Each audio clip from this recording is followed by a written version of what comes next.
वो कुचरै शास्त्र खट,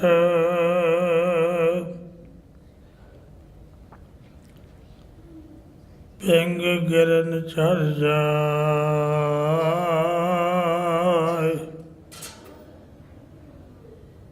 अंध लखै बदरो सुन, जो काल कृपा कराय।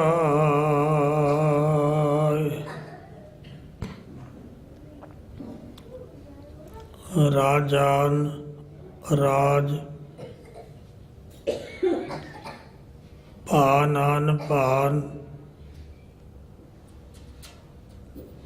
देवान देव, उपमा महान। चवर तखत छत्र दे मालक परम सतगुरु श्री गुरु ग्रंथ ਸਾਹਿਬ जी ਦੀ पवित्र हजूरी ਵਿੱਚ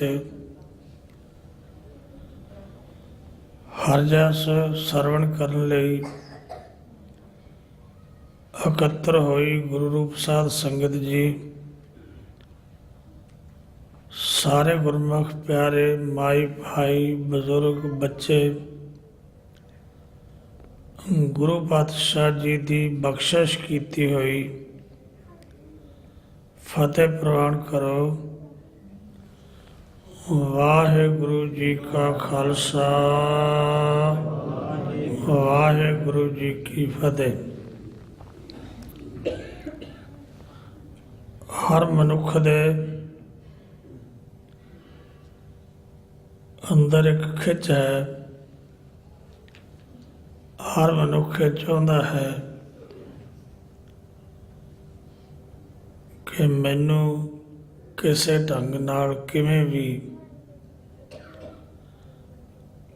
ਅਕਾਲ ਪੁਰਖ ਵਾਹਿਗੁਰੂ ਦੇ ਦਰਸ਼ਨ ਹੋਣੇ ਚਾਹੀਦੇ ਨੇ।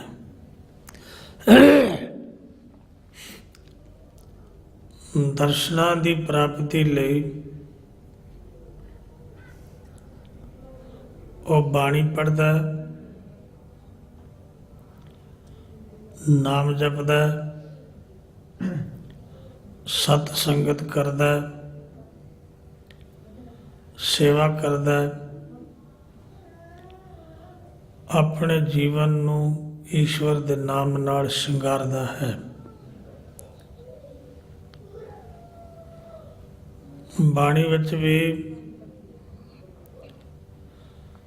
ਗੁਰੂ ਸਾਹਿਬ ਜੀ ਦੇ ਐਸੇ ਸ਼ਬਦ ਨੇ ਕਿ ਗੁਰੂ ਵੀ ਅਕਾਲ ਪੁਰਖ ਵਾਹਿਗੁਰੂ ਦੇ ਦਰਸ਼ਨਾਂ ਨੂੰ ਬੇਬਲ ਹੈ।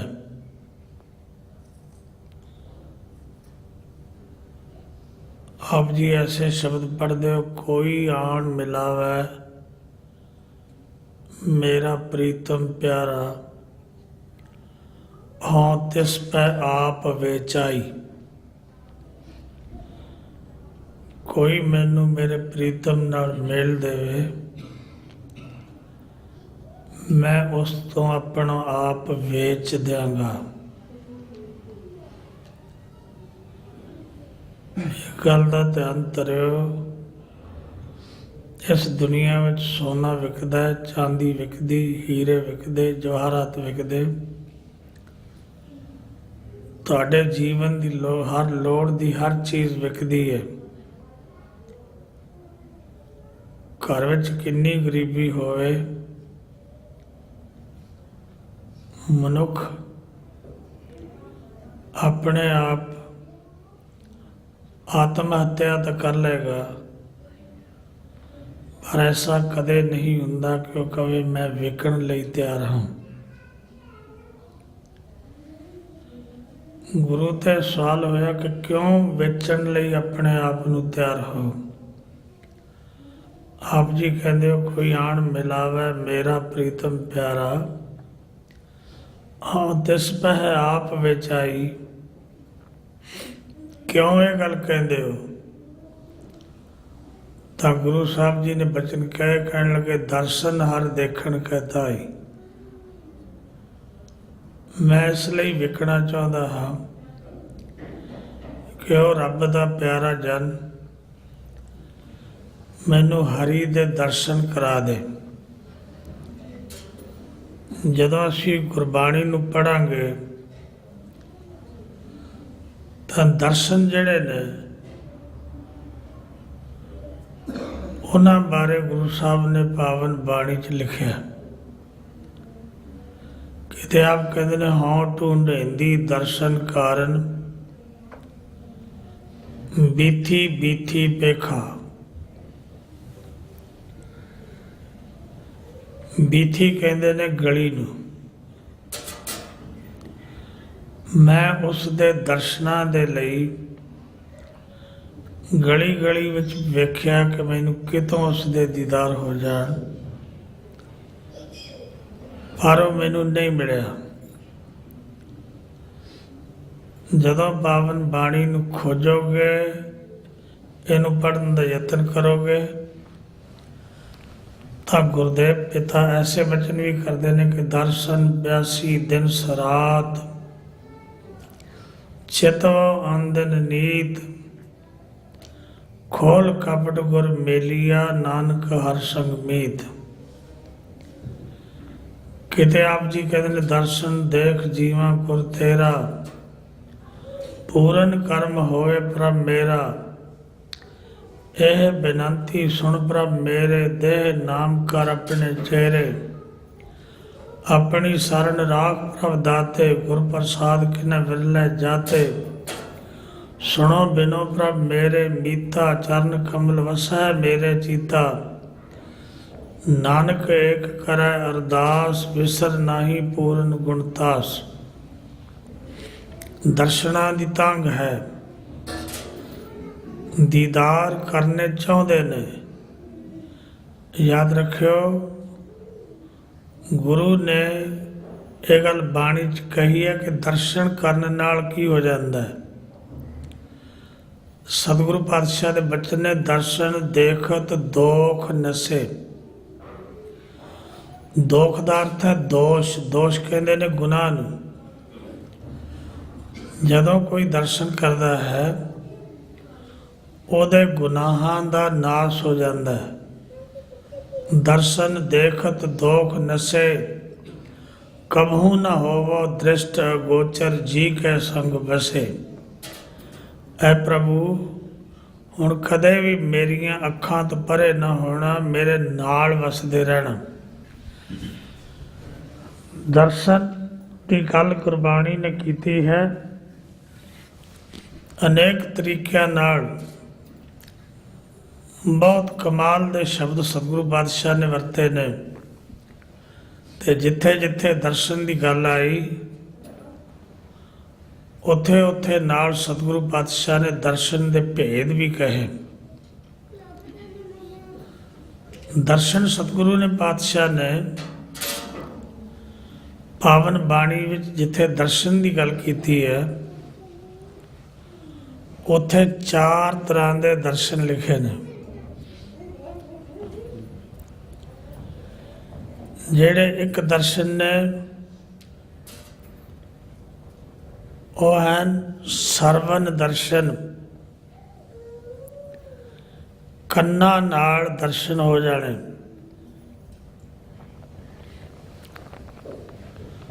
ਤੁਸੀਂ ਸੋਚੋਗੇ ਕਿ ਕੰਨਾਂ ਨਾਲ ਕਿਵੇਂ ਦਰਸ਼ਨ ਹੁੰਦੇ ਨੇ, ਪਰ ਜਦੋਂ ਤੁਸੀਂ ਇਸ ਗੱਲ ਦੀ ਵਿਚਾਰ ਵਿੱਚ ਜਾਓਗੇ, ਵਿਚਾਰੋ ਕਿ ਤੁਹਾਡਾ ਬੜਾ ਪਿਆਰਾ ਮਿੱਤਰ ਹਿੰਦੁਸਤਾਨ ਵਿੱਚ ਰਹਿੰਦਾ ਹੈ, ਤੁਸੀਂ ਇੱਥੇ ਨਿਊਜ਼ੀਲੈਂਡ ਵਿੱਚ ਰਹਿੰਦੇ ਹੋ, ਉਹਦਾ ਟੈਲੀਫੋਨ ਆਉਂਦਾ ਤੁਹਾਨੂੰ, ਉਹਦੀ ਤਸਵੀਰ ਤਾਂ ਦਿਸਦੀ ਨਹੀਂ ਟੈਲੀਫੋਨ ਤੇ, ਪਰ ਤੁਸੀਂ ਜਦੋਂ ਉਸ ਨਾਲ ਗੱਲ ਕਰਦੇ ਹੋ ਗਦਗਦ ਹੋ ਜਾਂਦੇ ਹੋ, ਹੱਸਦੇ ਵੀ ਹੋ, ਹੱਥਾਂ ਦੇ ਇਸ਼ਾਰੇ ਵੀ ਕਰਦੇ ਹੋ, ਬੜੇ ਪ੍ਰਸੰਨ ਹੋ। ਉਹਦੀ ਤਸਵੀਰ, ਉਹਦਾ ਚਿਹਰਾ ਤੁਹਾਡੀਆਂ ਅੱਖਾਂ ਦੇ ਸਾਹਮਣੇ ਫਿਰ ਰਿਹਾ, ਐਂ ਲੱਗਦਾ ਹੈ ਜਿਵੇਂ ਆਮਣੇ ਸਾਹਮਣੇ ਬੈਠ ਕੇ ਗੱਲ ਕਰ ਰਹੇ ਹੋ। ਉਹ ਦਰਸ਼ਨ ਨੇ ਸਰਵਨ ਦਰਸ਼ਨ, ਕੰਨਾਂ ਨਾਲ ਦਰਸ਼ਨ ਕਰ ਲੈਣ। ਗੁਰਬਾਣੀ ਨੇ ਐਸੇ ਬਚਨ ਕਹੇ ਨੇ ਕਿ ਜਦੋਂ ਪਤਾ ਲੱਗ ਗਿਆ ਸਿੱਖ ਨੂੰ ਕਿ ਗੁਰੂ ਆਇਆ ਹੈ, ਤਾਂ ਸਤਿਗੁਰੂ ਪਾਤਸ਼ਾਹ ਕਹਿੰਦੇ ਨੇ ਤਿਸ ਕੀ ਸੋਏ ਸੁਣੀ ਮਨ ਹਰਿਆ। ਜਦੋਂ ਸਿੱਖ ਦੇ ਚੰਗੇ ਜੀਵਨ ਦਾ ਗੁਰੂ ਨੂੰ ਪਤਾ ਲੱਗਦਾ ਹੈ, ਤੇ ਸਾਹਿਬ ਸਤਿਗੁਰੂ ਪਾਤਸ਼ਾਹ ਜੀ ਪਾਵਨ ਬਾਣੀ ਚ ਵਚਨ ਕਰਦੇ ਨੇ ਕਿ ਆਪਣੇ ਸੇਵਕ ਕੀ ਆਪੇ ਰਾਖੈ, ਆਪੇ ਨਾਮ ਜਪਾਵੈ, ਜਹ ਜਹ ਕਾਜ ਕਿਰਤ ਸੇਵਕ ਕੀ, ਤਹਾਂ ਤਹਾਂ ਉਠ ਧਾਵੈ, ਸੇਵਕ ਕੋ ਨਿਕਟੀ ਹੋਏ ਦਿਖਾਵੈ, ਜੋ ਜੋ ਕਹਿ ਠਾਕਰ ਪੈ ਸੇਵਕ ਤਤਕਾਲ ਹੋਇਆਵੈ, ਤਿਸ ਸੇਵਕ ਕਹਿ ਹਉ ਬਲਿਹਾਰੀ, ਜੋ ਆਪਣੇ ਪ੍ਰਭ ਭਾਵੈ, ਤਿਸ ਕੀ ਸੋਏ ਸੁਣੀ ਮਨ ਹਰਿਆ, ਤਿਸ ਨਾਨਕ ਪਰਸਨ ਆਵੈ। ਜਦੋਂ ਕਦੇ ਸਿੱਖ ਨੂੰ ਪਤਾ ਲੱਗਿਆ ਕਿ ਗੁਰੂ ਆਗਰੇ ਵਿੱਚ ਆਇਆ ਹੈ, ਤਾਂ ਸਿੱਖ ਗਦਗਦ ਹੋ ਗਿਆ। ਤੇ ਜੇ ਗੁਰੂ ਨੂੰ ਪਤਾ ਲੱਗਿਆ ਵੀ ਸਿੱਖ ਬੰਦਗੀ ਵਾਲਾ ਹੈ, ਸਿੱਖ ਦੇ ਜੀਵਨ ਵਿੱਚ ਨਾਮ ਹੈ, ਸੇਵਾ ਹੈ, ਸਿਮਰਨ ਹੈ, ਸਤਸੰਗ ਹੈ, ਜੀਵਨ ਸ਼ੁੱਧ ਹੋ ਗਿਆ, ਤਾਂ ਭਾਈ ਲਾਲੋ ਨੂੰ ਮਿਲਣ ਲਈ ਗੁਰੂ ਨਾਨਕ ਆਪ ਆਇਆ। ਭਾਈ ਲਾਲੋ ਨੇ ਕੋਈ ਚਿੱਠੀ ਨਹੀਂ ਭੇਜੀ, ਕੋਈ ਸੁਨੇਹਾ ਨਹੀਂ ਭੇਜਿਆ। ਤਿਸ ਕੀ ਸੋਏ ਸੁਣੀ ਮਨ ਹਰਿਆ, ਤਿਸ ਨਾਨਕ ਪਰਸਨ ਆਵੈ। ਅੱਜ ਭਾਈ ਲਾਲੋ ਆਪਣੇ ਘਰ ਵਿੱਚ ਬੈਠਾ ਕਿੱਲੇ ਖੜ ਰਿਹਾ ਹੈ। ਭਾਈ ਲਾਲੋ ਦਾ ਦਰਵਾਜ਼ਾ ਖੜਕਦਾ ਹੈ। ਭਾਈ ਲਾਲੋ ਆਵਾਜ਼ ਦਿੰਦਾ, ਕੌਣ ਹੈ? ਧੰਨ ਗੁਰੂ ਨਾਨਕ ਦੇਵ ਸਾਹਿਬ ਕਹਿੰਦੇ ਨੇ, ਲਾਲੋ ਮੈਂ ਨਾਨਕ ਹਾਂ, ਦਰਵਾਜ਼ਾ ਖੋਲ। ਕਿੰਨਾ ਭਾਗਸ਼ਾਲੀ ਹੋਏਗਾ ਭਾਈ ਲਾਲੋ, ਕਿੰਨਾ ਉਸ ਦਾ ਜੀਵਨ ਉੱਚਾ ਤੇ ਸੁੱਚਾ ਹੋਏਗਾ, ਜਿਹਨੂੰ ਮਿਲਣ ਲਈ ਉਹਦੇ ਘਰ ਵਿੱਚ ਗੁਰੂ ਨਾਨਕ ਖੁਦ ਜਾਂਦੇ ਨੇ। ਕਦੇ ਅਸੀਂ ਐਸਾ ਸੋਚਿਆ ਨਹੀਂ ਹੈ ਕਿ ਗੁਰੂ ਨਾਨਕ ਭਾਈ ਲਾਲੋ ਦੇ ਘਰ ਖੁਦ ਗਏ ਨੇ। ਭਾਈ ਲਾਲੋ ਤੇ ਸਵਾਲ ਕੀਤਾ, ਲਾਲੋ ਕੀ ਕੰਮ ਕਰਦਾ ਹੈ?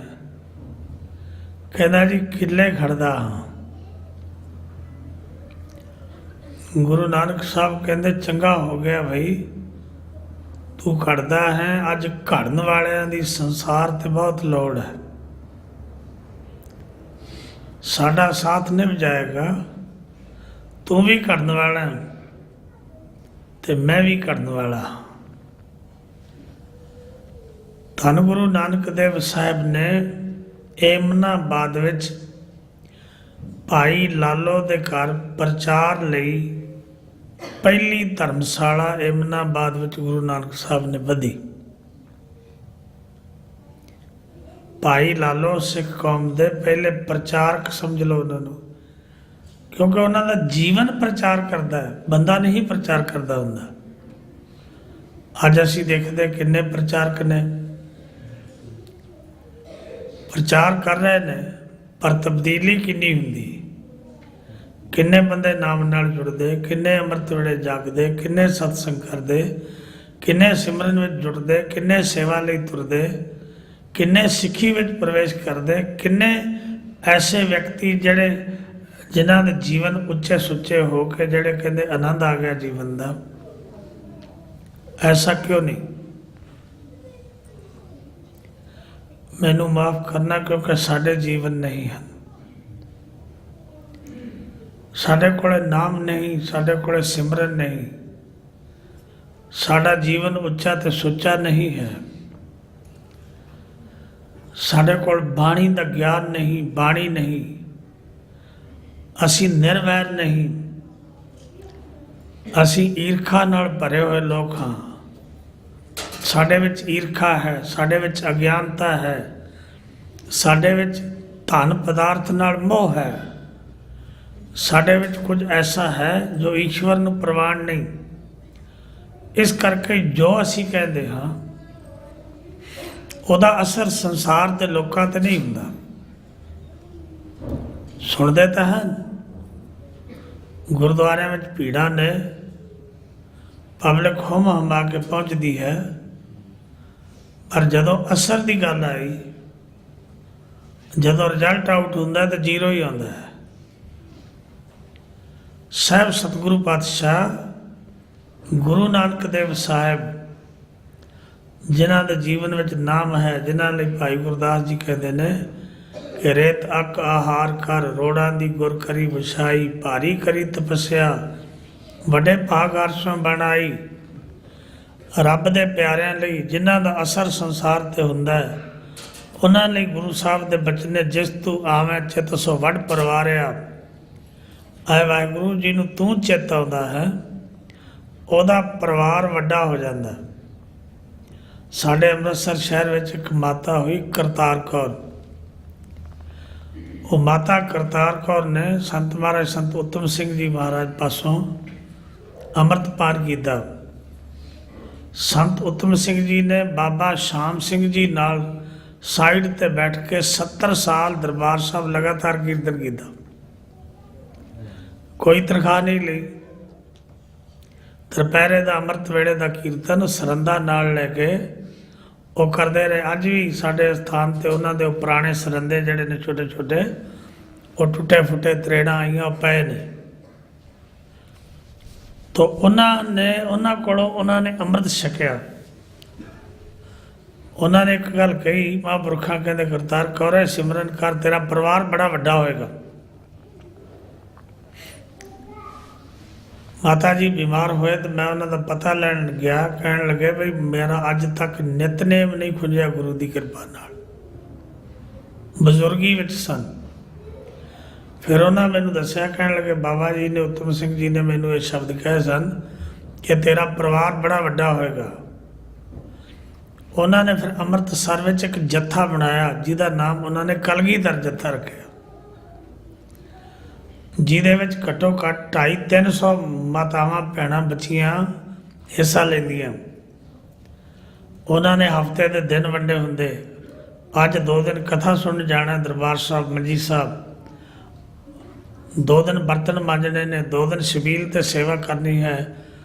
ਇੱਦਾਂ ਇੱਕ ਪੂਰਾ ਹਫ਼ਤਾ ਉਹਨਾਂ ਨੇ ਵੰਡਿਆ। ਹੁਣ ਕੀਰਤਨ ਸੁਣਨਾ ਹੈ, ਇਸ ਦਿਨ ਆਹ ਕਰਨਾ ਹੈ, ਇਸ ਦਿਨ ਬੱਚਿਆਂ ਨੂੰ ਪੜ੍ਹਾਉਣਾ ਹੈ।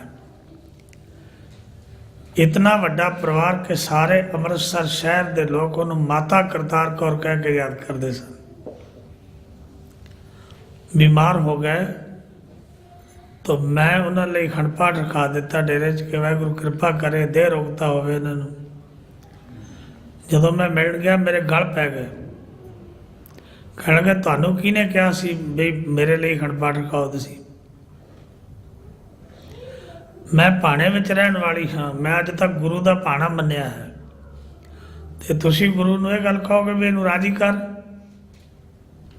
ਭਾਣੇ ਵਿੱਚ ਹੀ ਰਹਿਣ ਦਿਓ। ਜਿਹੜੀ ਅਰਦਾਸ ਕੀਤੀ ਕਰ ਦਿੱਤੀ, ਹੁਣ ਇਹ ਅਰਦਾਸ ਕਰੋ ਕਿ ਮਹਾਰਾਜ ਆਪਣੇ ਭਾਣੇ ਵਿੱਚ ਰੱਖਣਾ। ਬਸ ਅੱਗੋਂ ਜਿਹੜੀਆਂ 2 ਅਰਦਾਸਾਂ ਮਾਝੀ ਤੇ ਸਮਾਪਤੀ ਦੀ ਕਰਨੀ, ਉਹ ਇਹ ਕਰਨੀਆਂ ਨੇ, ਭਾਣੇ ਵਿੱਚ ਰੱਖਿਓ। ਜਿਹੜੇ ਰੱਬ ਦੇ ਪਿਆਰੇ ਹੁੰਦੇ ਨੇ ਉਹਨਾਂ ਨੂੰ ਗੁਰੂ ਪਰਸਦਾ ਹੈ। ਸਾਹਿਬ ਸਤਿਗੁਰੂ ਪਾਤਸ਼ਾਹ ਨੇ ਜਿਹੜੇ ਪਹਿਲੇ ਕਹੇ ਨੇ, ਉਹ ਸਰਵਣ ਦਰਸ਼ਨ, ਜਿਸ ਕੀ ਸੋਏ ਸੁਣੀ ਮਨ ਹਰਿਆ, ਤਿਸ ਨਾਨਕ ਪਰਸਨ ਆਵੇ। ਜੇ ਗੁਰੂ ਕਦੇ ਆਉਂਦਾ ਤਾਂ ਸਿੱਖ ਸੁਣ ਕੇ ਗਦਗਦ ਹੋ ਜਾਂਦਾ ਹੈ, ਤੇ ਜੇ ਸਿੱਖ ਦਾ ਜੀਵਨ ਉੱਚਾ ਸੁੱਚਾ ਤੇ ਪਵਿੱਤਰ ਹੋ ਜਾਂਦਾ ਤਾਂ ਗੁਰੂ ਗਦਗਦ ਹੋ ਜਾਂਦਾ। ਦੂਜੀ ਤਰ੍ਹਾਂ ਦੇ ਦਰਸ਼ਨਾਂ ਲਈ ਬਾਣੀ ਨੇ ਕਿਹਾ ਚਿੱਤਰ ਦਰਸ਼ਨ, ਤਸਵੀਰ ਵਿੱਚੋਂ ਕਿਸੇ ਦੇ ਦਰਸ਼ਨ ਹੋਣੇ। ਤਸਵੀਰ ਅਸਲ ਤਾਂ ਮਨੁੱਖ ਹੈ ਜਾਂ ਅਸਲ ਕੋਈ ਚੀਜ਼ ਹੈ, ਜਿਵੇਂ ਤਲਵਾਰ ਹੈ, वो असल है, पर जो उसकी तस्वीर होवे तो नकल हो गई। इवें ही जिहड़ी मनुख का चित्र है, पर्वतां दे चित्र ने, दरियावां दे चित्र ने,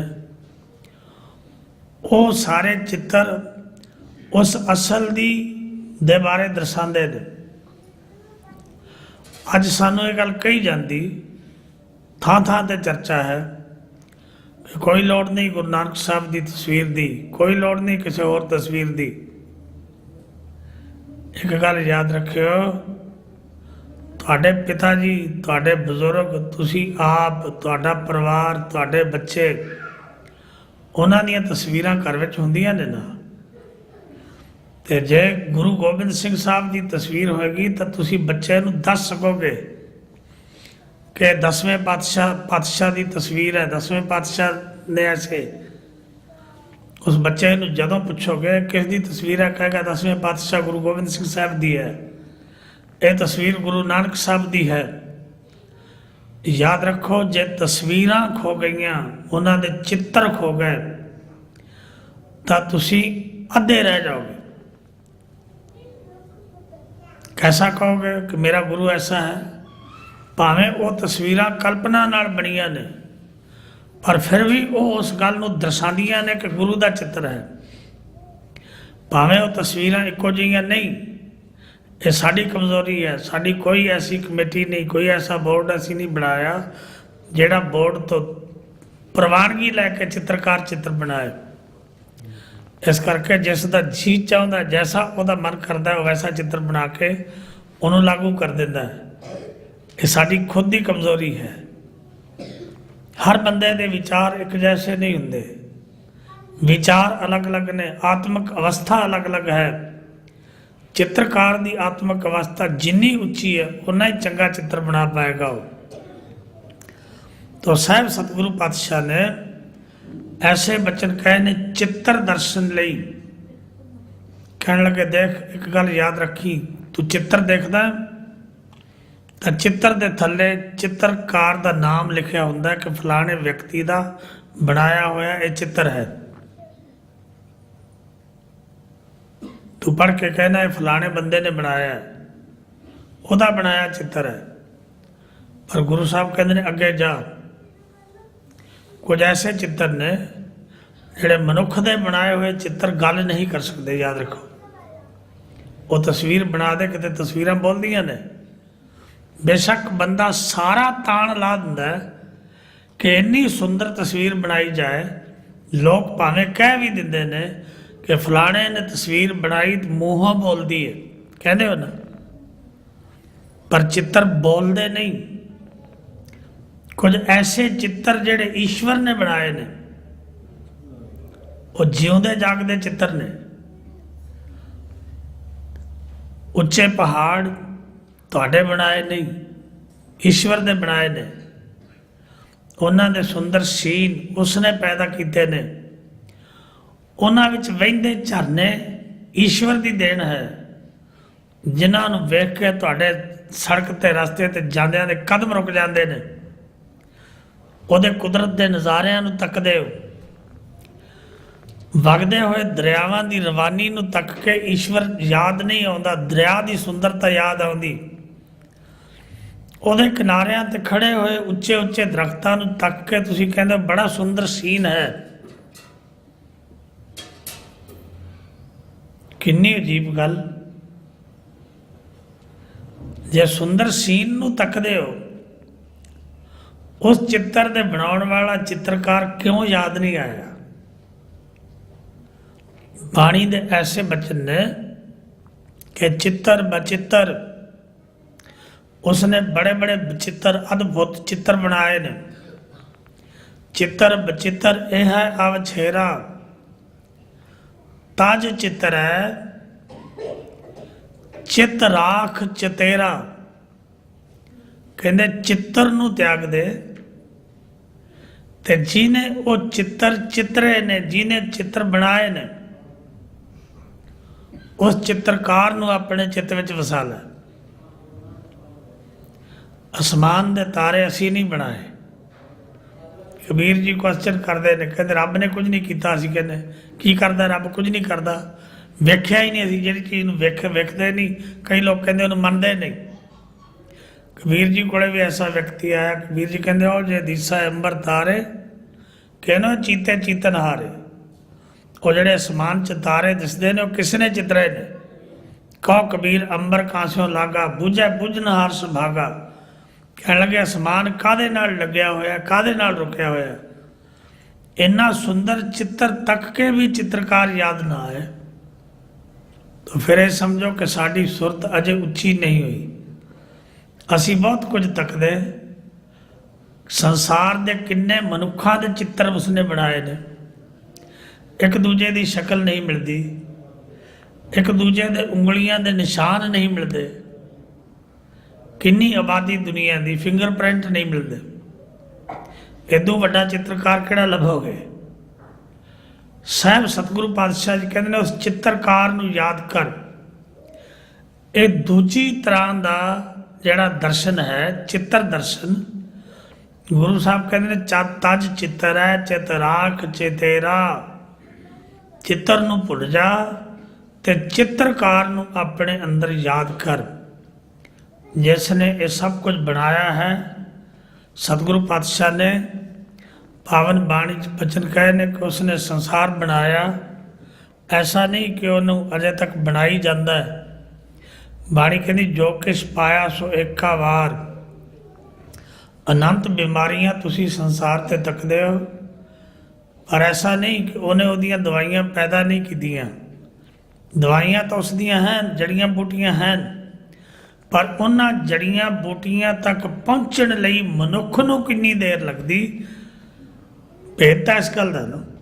ਉਹ ਕਿੰਨੀ ਦੇਰ ਤੱਕ ਉਹਨਾਂ ਜੜੀਆਂ ਬੂਟੀਆਂ ਤੱਕ ਪਹੁੰਚੇਗਾ ਜਿਹੜੀਆਂ ਈਸ਼ਵਰ ਨੇ ਉਸ ਬਿਮਾਰੀ ਲਈ ਬਣਾਈਆਂ ਨੇ। ਹੈ ਤਾਂ ਸਭ ਕੁਝ ਮੌਜੂਦ, ਪਰ ਦੇਰ ਤਾਂ ਉਸ ਗੱਲ ਨੂੰ ਲੱਗੇਗੀ ਕਿ ਕਦੋਂ ਪਹੁੰਚਦਾ ਹੈ।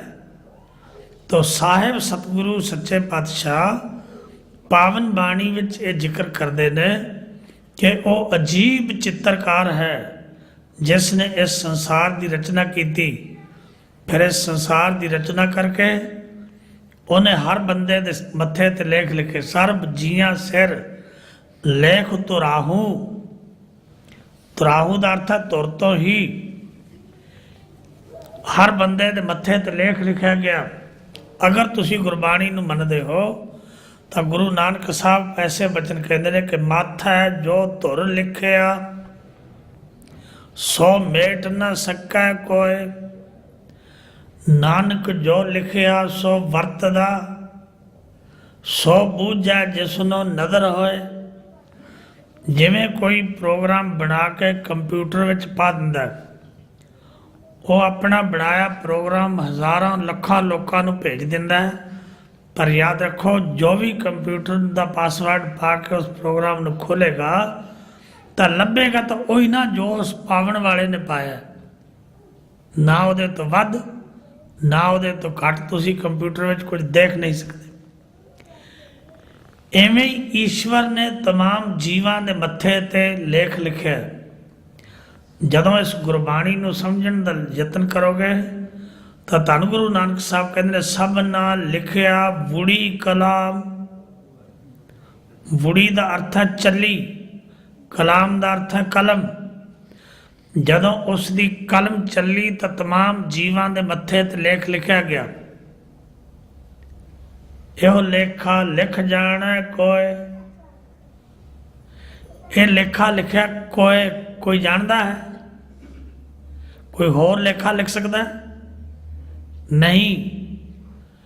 ਬੜੇ ਲੇਖ ਨੂੰ ਬਦਲਣ ਦੇ ਯਤਨ ਕੀਤੇ ਲੋਕਾਂ ਨੇ। ਮੈਂ ਇੱਕ ਗੱਲ ਕਹਿਣਾ ਹੁੰਦਾ ਕਿ ਬੰਦਾ ਬੰਦੇ ਦੀ ਮਦਦ ਤਾਂ ਕਰ ਸਕਦਾ ਹੈ, ਬੰਦਾ ਬੰਦੇ ਦੇ ਲੇਖ ਨਹੀਂ ਬਦਲ ਸਕਦਾ। ਕਿੰਨੇ ਐਸੇ ਲੋਕ ਜਿਨ੍ਹਾਂ ਦੀ ਮਦਦ ਕਰਕੇ ਤੁਸੀਂ ਉਹਨਾਂ ਲੋਕਾਂ ਨੂੰ ਉੱਚੇ ਚੁੱਕਣ ਦਾ ਯਤਨ ਕੀਤਾ, ਪਰ ਉਹ ਉੱਥੇ ਦੇ ਉੱਥੇ ਹੀ ਰਹੇ।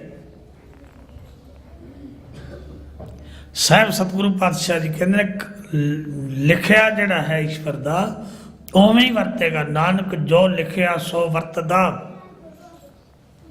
ਪਰ ਕੀ ਸਾਰਿਆਂ ਨੂੰ ਇਸ ਗੱਲ ਦਾ ਗਿਆਨ ਹੈ? ਨਹੀਂ। ਸੋ ਬੂਝੈ ਜਿਸ ਨੂੰ ਨਦਰ ਹੋਏ। ਜਿਸ ਵਿਅਕਤੀ ਤੇ ਉਸ ਦੀ ਕਿਰਪਾ ਹੋ ਜਾਂਦੀ ਹੈ ਉਹ ਇਸ ਲੇਖੇ ਨੂੰ ਜਾਣ ਲੈਂਦਾ ਹੈ। ਮੌਤ ਹਰ ਵਿਅਕਤੀ ਦੀ ਆਉਣੀ ਹੈ, ਪਰ ਕੀ ਤੁਹਾਨੂੰ ਪਤਾ ਤੁਹਾਡੀ ਮੌਤ ਕਦੋਂ ਆਉਣੀ, ਕਿਵੇਂ ਆਉਣੀ, ਕਿੱਥੇ ਆਉਣੀ? ਕਹਿੰਦੇ ਪਤਾ ਕੋਈ ਨਹੀਂ ਕਦੋਂ ਆਉਣੀ, ਕਿਵੇਂ ਆਉਣੀ, ਕਿੱਥੇ ਆਉਣੀ। ਪਰ ਕੁਝ ਐਸੇ ਵਿਅਕਤੀ ਵੀ ਹੋਏ ਸੰਸਾਰ ਦੇ ਜਿਨ੍ਹਾਂ ਨੂੰ ਆਪਣੀ ਮੌਤ ਦਾ ਪਤਾ ਚੱਲ ਗਿਆ ਕਿ ਮੇਰੀ ਮੌਤ ਆ ਰਹੀ ਹੈ।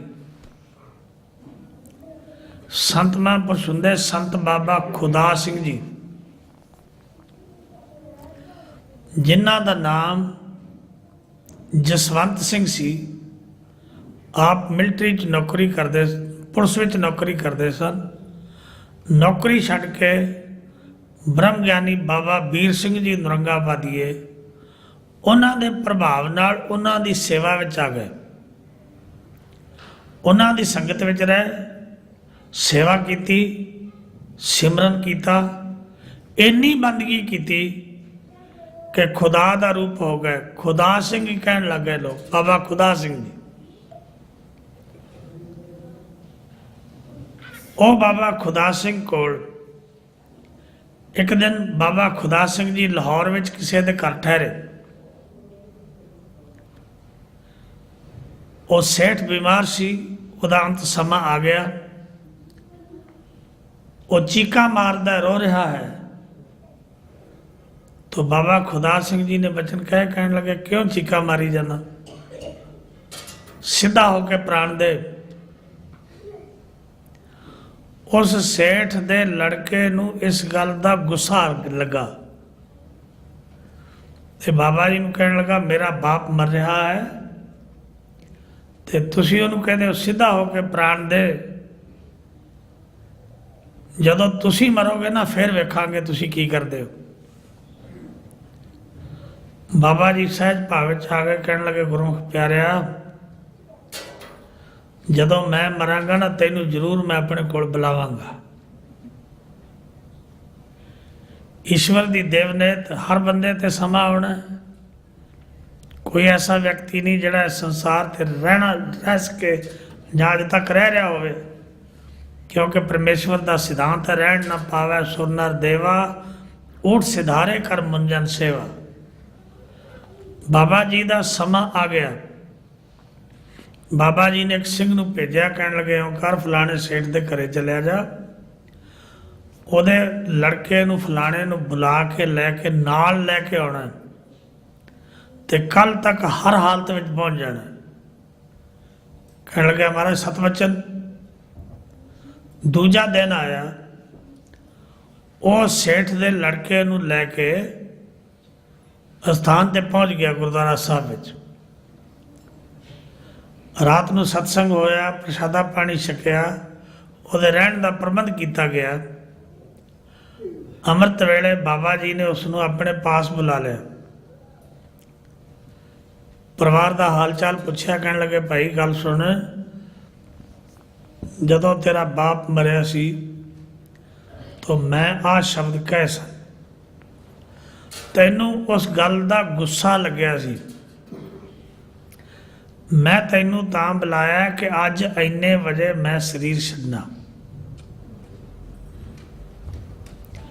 ते तू मैनू ये दस कि जेड़े प्राण ने वो मैं कित्थों दी कड्डां, अखां चों कड्डां, मूँह चों कड्डां, नासका चों कड्डां, कन्नां चों कड्डां, जां 10वें द्वार चों एक कपाल फाड़ के कड्डां, जिवें तू कहें उवें ही कड्ढ देंगे।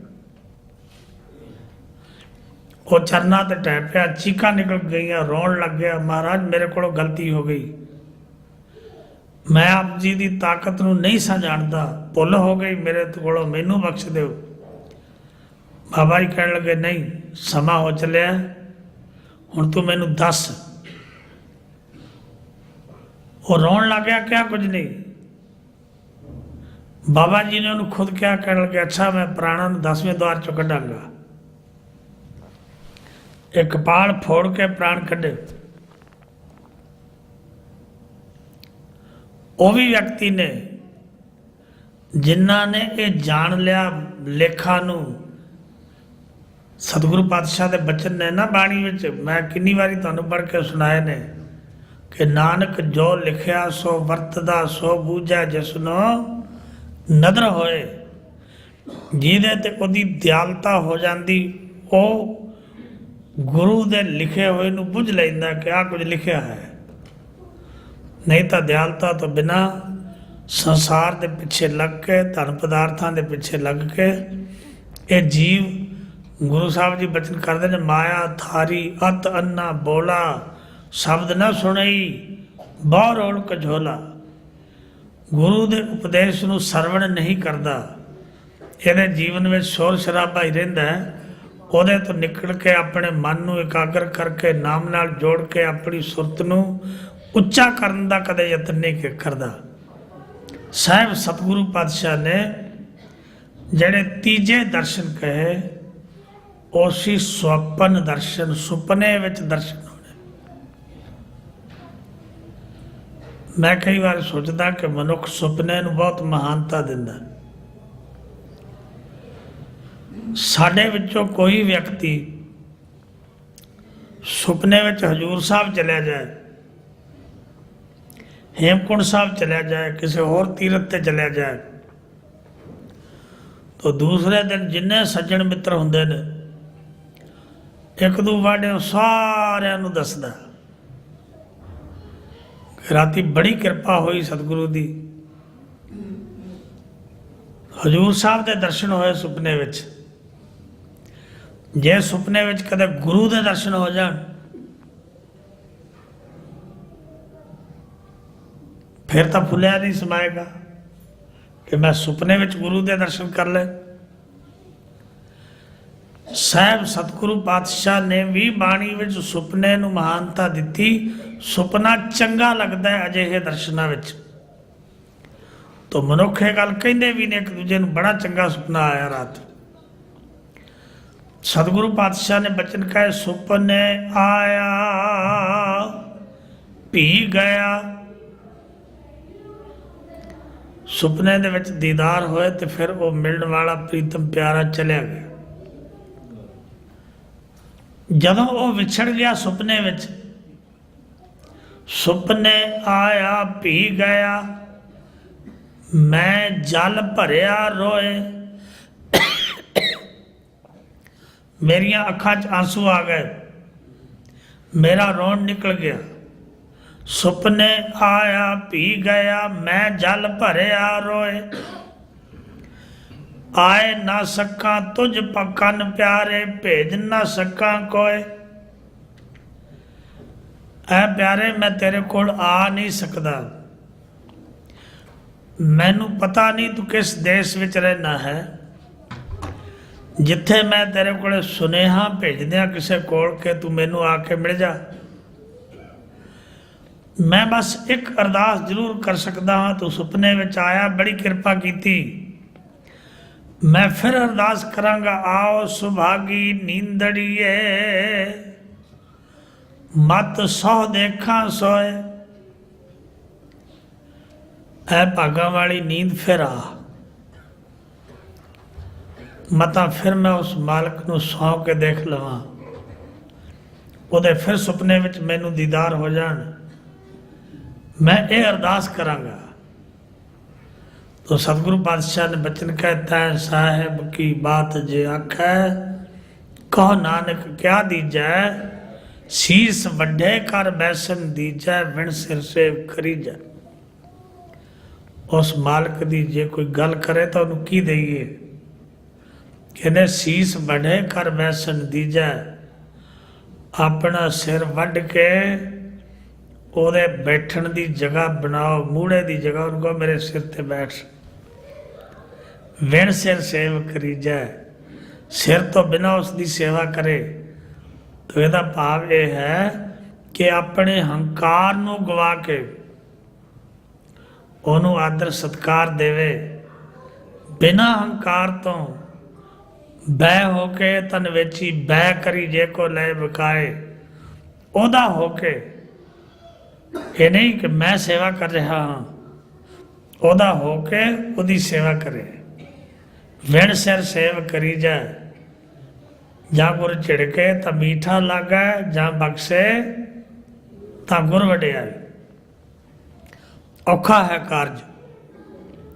ਦੀਦਾਰ ਤਾਂ ਸਭ ਲੋਕ ਚਾਹੁੰਦੇ ਨੇ। ਦੀਦਾਰ ਕਰਨ ਲਈ ਇੱਕ ਵਿਅਕਤੀ ਘਰ ਤੋਂ ਨਿਕਲਿਆ, ਇੱਕ ਮਹਾਤਮਾ ਦੇ ਆਸ਼ਰਮ ਵਿੱਚ ਚਲਿਆ ਗਿਆ, ਕਹਿਣ ਲੱਗਾ ਮੈਂ ਈਸ਼ਵਰ ਦੇ ਦੀਦਾਰ ਕਰਨਾ ਚਾਹੁੰਦਾ। ਉਹ ਸੰਤ ਕਹਿਣ ਲੱਗੇ ਭਈ ਪਿਆਰਿਆ ਤੂੰ ਗਲਤ ਜਗ੍ਹਾ ਤੇ ਆ ਗਿਆ ਹੈ, ਮੈਂ ਤੈਨੂੰ ਈਸ਼ਵਰ ਦੇ ਦੀਦਾਰ ਨਹੀਂ ਕਰਾ ਸਕਦਾ। ਜੇ ਤੂੰ ਦੀਦਾਰ ਕਰਨੇ ਨੇ ਤਾਂ ਕਿਸੇ ਹੋਰ ਨੂੰ ਜਾ ਕੇ ਕਹੋ, ਮੈਂ ਨਹੀਂ ਕਰਵਾ ਸਕਦਾ। ਹਾਂ ਇੱਕ ਗੱਲ ਹੈ, ਜੇ ਤੂੰ ਉਸ ਦੀ ਪ੍ਰਾਪਤੀ ਚਾਹਨਾ ਹੈ, ਉਸ ਨੂੰ ਸਮਝਣਾ ਚਾਹਨਾ ਹੈ, ਉਸ ਤੱਕ ਪਹੁੰਚਣਾ ਚਾਹਨਾ ਹੈ, ਤਾਂ ਮੈਂ ਤੇਰੀ ਮਦਦ ਕਰ ਸਕਦਾ ਹਾਂ, ਦੀਦਾਰ ਨਹੀਂ ਕਰਾ ਸਕਦਾ, ਕਿਉਂਕਿ ਚੱਲਣਾ ਤਾਂ ਤੈਨੂੰ ਹੀ ਪਏਗਾ। ਐਸਾ ਤਾਂ ਹੈ ਨਹੀਂ ਕਿ ਮੈਂ ਤੇਰੇ ਸਿਰ ਤੇ ਹੱਥ ਰੱਖ ਦਿਆਂ ਤੈਨੂੰ ਦੀਦਾਰ ਹੋ ਜਾਣ। ਇਹ ਤਾਂ ਗੁਰੂ ਨਾਨਕ ਹੀ ਨਜ਼ਰੀ ਨਜ਼ਰ ਨਿਹਾਲ ਕਰ ਸਕਦਾ ਹੈ, ਬਾਕੀ ਕੋਈ ਵਿਅਕਤੀ ਨਹੀਂ। ਉਹ ਕਹਿਣ ਲੱਗਾ ਹਾਂ ਮੈਂ ਉਸ ਤੱਕ ਪਹੁੰਚਣਾ ਚਾਹੁੰਦਾ, ਮੇਰੀ ਮਦਦ ਕਰੋ। ਕਹਿਣ ਲੱਗੇ ਤੈਨੂੰ ਮੈਂ 2 ਦਿਨ ਦਿੰਦਾ ਹਾਂ, ਤੂੰ ਸੋਚ ਕੇ ਮੈਨੂੰ ਦੱਸ। ਇੱਕ ਗੱਲ ਦਾ ਖਿਆਲ ਕਰੀ ਕਿ ਤੈਨੂੰ ਮੇਰੇ ਮੁਤਾਬਕ ਚੱਲਣਾ ਪਏਗਾ, ਤੂੰ ਮੇਰੇ ਹੁਕਮ ਤੋਂ ਇੱਧਰ ਉੱਧਰ ਨਹੀਂ ਜਾ ਸਕਦਾ।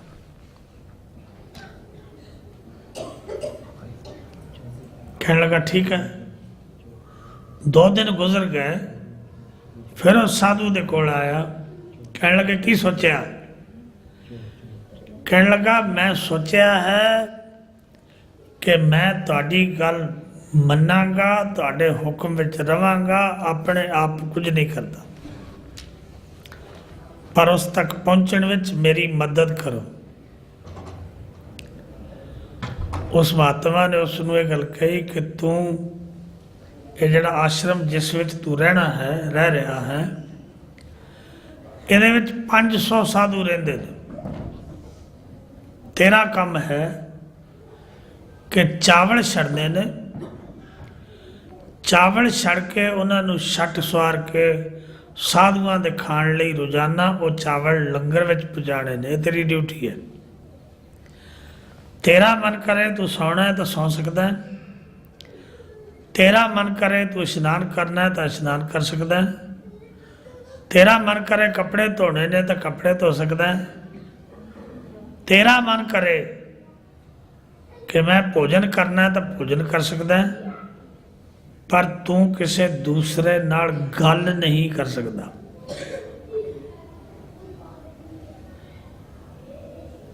ਜੇ ਇਹ ਸਾਰਾ ਕੁਝ ਤੈਨੂੰ ਪ੍ਰਵਾਨ ਹੈ ਤਾਂ ਤੂੰ ਰਹਿ ਸਕਦਾ, ਫਿਰ ਮੈਂ ਤੇਰੀ ਮਦਦ ਕਰਾਂਗਾ। ਜੇ ਤੈਨੂੰ ਪ੍ਰਵਾਨ ਨਹੀਂ ਤਾਂ ਫਿਰ ਮੈਂ ਤੇਰੀ ਕੋਈ ਮਦਦ ਨਹੀਂ ਕਰ ਸਕਦਾ, ਤੂੰ ਇਸ ਆਸ਼ਰਮ ਵਿੱਚ ਰਹਿ ਵੀ ਨਹੀਂ ਸਕਦਾ। ਯਾਦ ਰੱਖੋ ਅਸੀਂ ਸੇਵਕ ਸ਼ਬਦ ਵਰਤਦੇ ਹਾਂ, ਪਰ ਸੇਵਕ ਬਣਨਾ ਬੜਾ ਔਖਾ ਹੈ। ਸੇਵਕ ਕੌਣ ਹੈ? ਨਾਨਕ ਸੇਵਕ ਸੋਈ ਆਖੀਐ ਜੋ ਸਿਰ ਧਰੇ ਉਤਾਰ।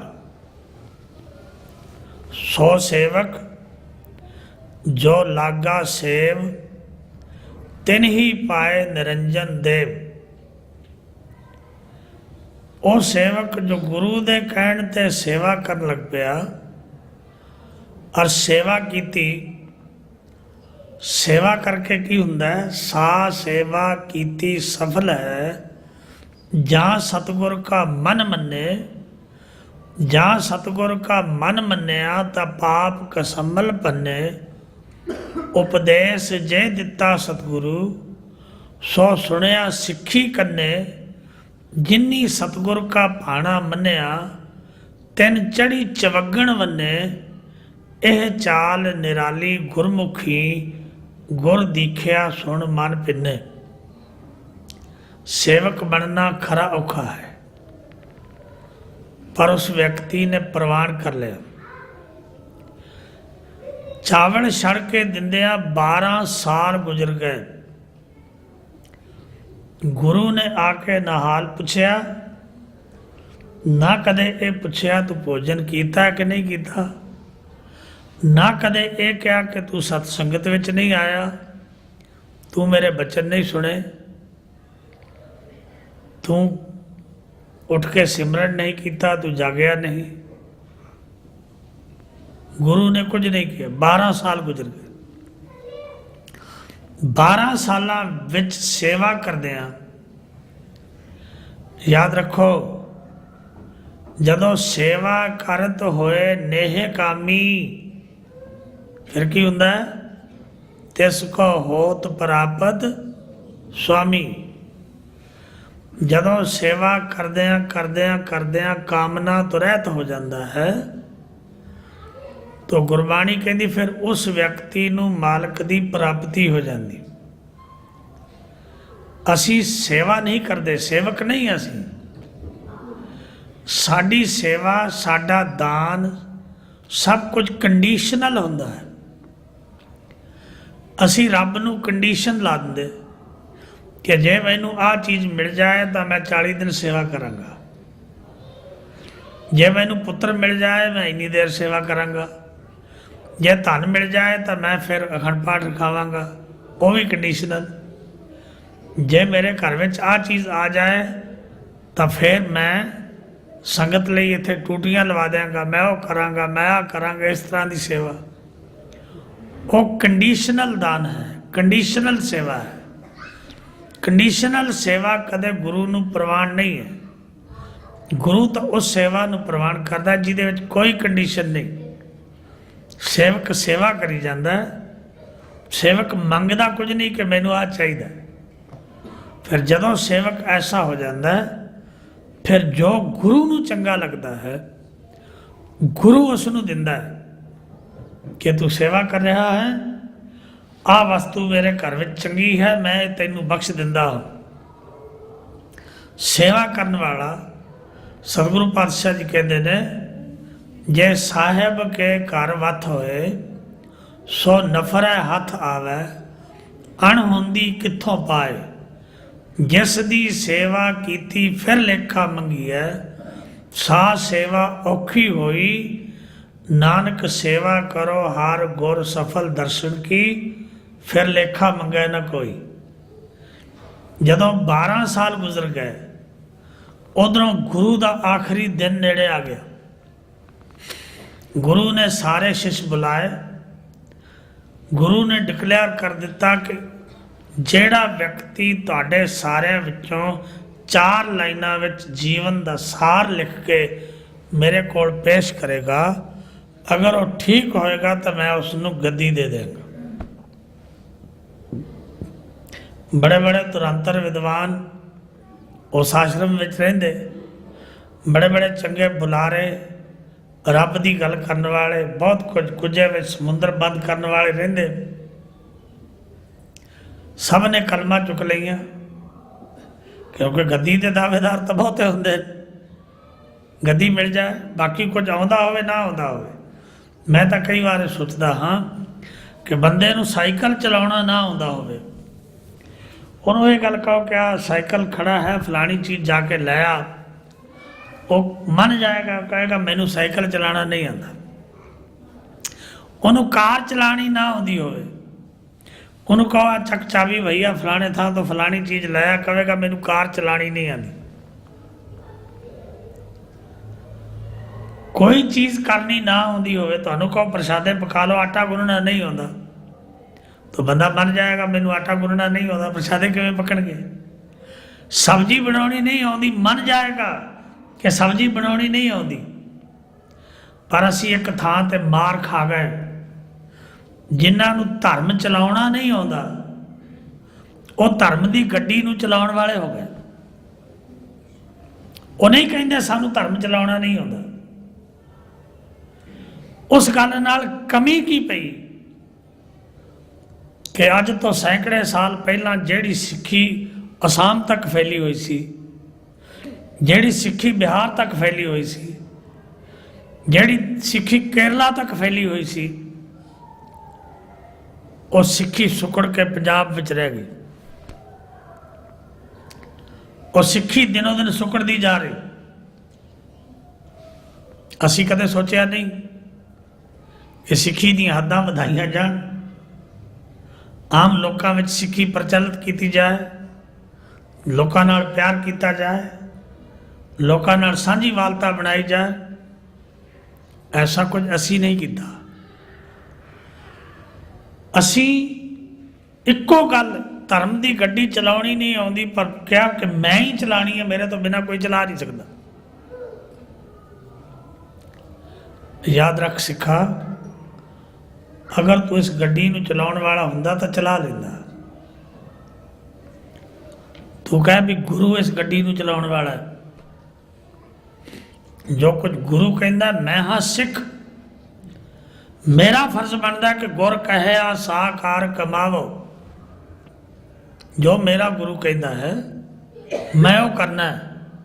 ਗੁਰੂ ਕਹਿੰਦਾ ਨਿੰਦਾ ਭਲੀ ਕਿਸੇ ਕੀ ਨਾ ਹੀ ਮਨਮੁਖ ਮੁਕਤ ਕਰਨ, तो मेरा फर्ज है मैं निंदा ना करा, निंदा छड़ दे।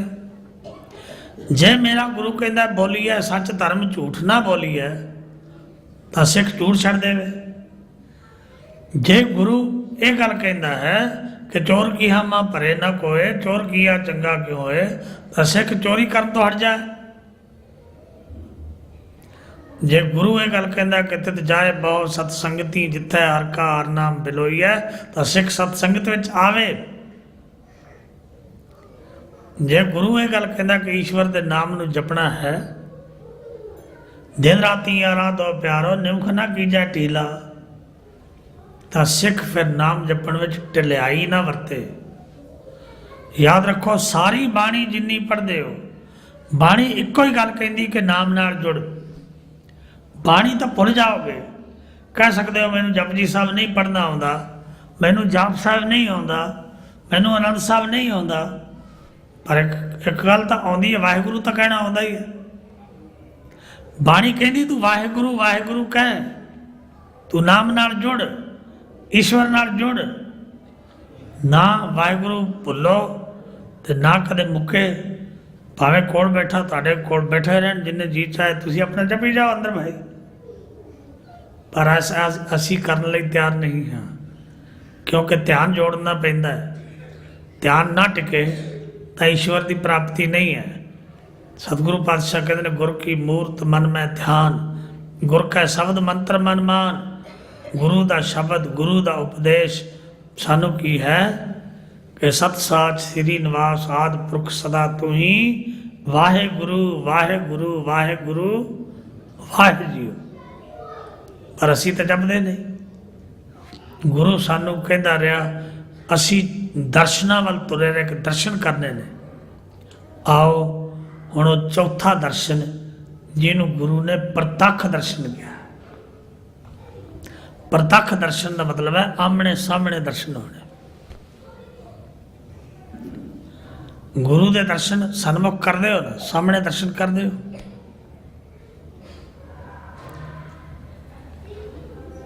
पर बाणी के जिहड़े बचन ने, होवै सिवद खसम दी नूर अरसों कुरसों चटिया, तुद डिठे सच्चे बादशाह, माल जन्म जन्म दी कटी है। कि यह पंक्ति साढ़े ते खट गई? जे नहीं घटी तो क्यों नहीं घटी भाई? कि असीं गुरु ग्रंथ साहब नूं सच्चा पातशाह नहीं मन्निया? नहीं, असी रोए हाँ, असी अरदासां कीतियां ने, असी अपने मतलब दी चीज़ां मंगियां ने। गुरु नाल साडा इन्ना क प्यार तो है, पर इस तो अगे कि जो गुर कहे सोई भल मानो, हर हर कथा निराली, उत्थे असी नहीं पहुँचे। गुरबाणी पढ़ते भी रहे, गुरबाणी गाउंदे भी रहे, गुरबाणी नूं कथदे भी रहे, गुरबाणी नूं सुनदे भी रहे, गुरबाणी नाल तो सांझ पा लई, पर जो कुछ गुरु ने कहा वो नहीं किया। गुरु ने बचन कहे तन मन होए निहाल, जां गुर देखा सामने। तन मन निहाल हो जाता जो गुरु दे सामने हुंदे हो। पर की साडे अंदर इन्ना उमा, इन्ना उत्साह, इन्ना खेड़ा आउंदा कि सामने गुरु होवे ते असी खिड़िए ना, विकसीए ना। ऐसा कदे होया नहीं। सुपने च किते जाओ फिर बड़ियां गल्लां करदे हो, पर गुरु ग्रंथ साहब के सन्मुख हो के प्रतੱਖ दर्शनों का कोई असर नहीं साडे